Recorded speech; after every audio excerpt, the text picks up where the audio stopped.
constrangedor admitir, mas com certa frequência os profetas usaram animais como figuras de linguagem para realçar a estupidez humana.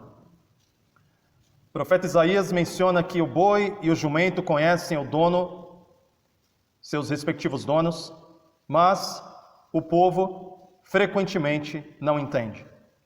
O apóstolo Pedro usou a figura de um cão que volta para lamber o seu próprio vômito, assim como uma porca que se volta ao lamaçal após ter sido lavada, reproduzindo a dinâmica daqueles que conhecem o Evangelho, são despertados pelo Espírito Santo, mas retrocedem nos velhos caminhos. Fato é, nós nascemos com o potencial humano, mas ser humano envolve escolha e condicionamento.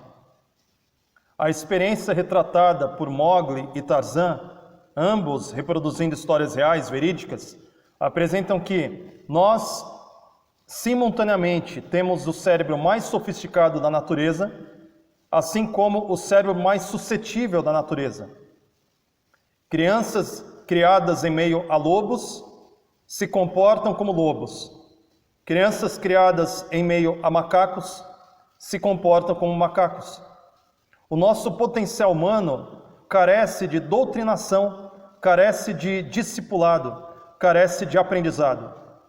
Nós aprendemos a ser humanos, temos o potencial, mas assim como na escola se aprende português, matemática, ciências, assim como o Estado ensina a ser um cidadão e os nossos pais nos ensinam a ser civilizados, não morder o coleguinha, não pegar aquilo que não nos pertence, Jesus Cristo nos ensina como ser humanos.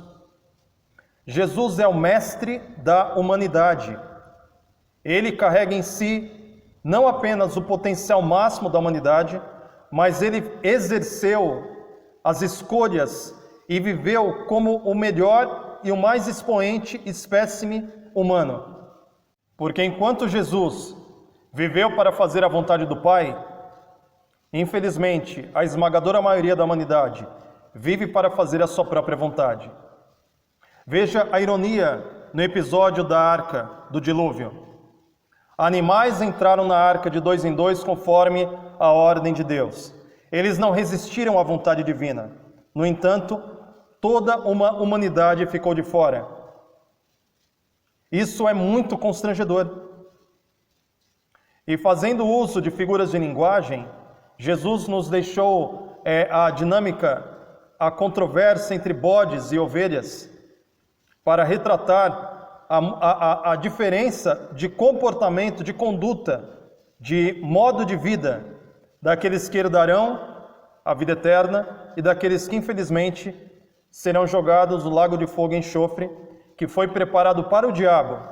Porém, infelizmente, homens também terão a mesma sorte pela dureza dos seus próprios corações. Considere essas cenas. E até quando viveremos aquém do Evangelho? Veja o comportamento desses animais e considere discussões familiares, pessoas batendo cabeça umas com as outras. Quantos divórcios por uma dureza, inflexão de conduta, incapacidade de retroceder.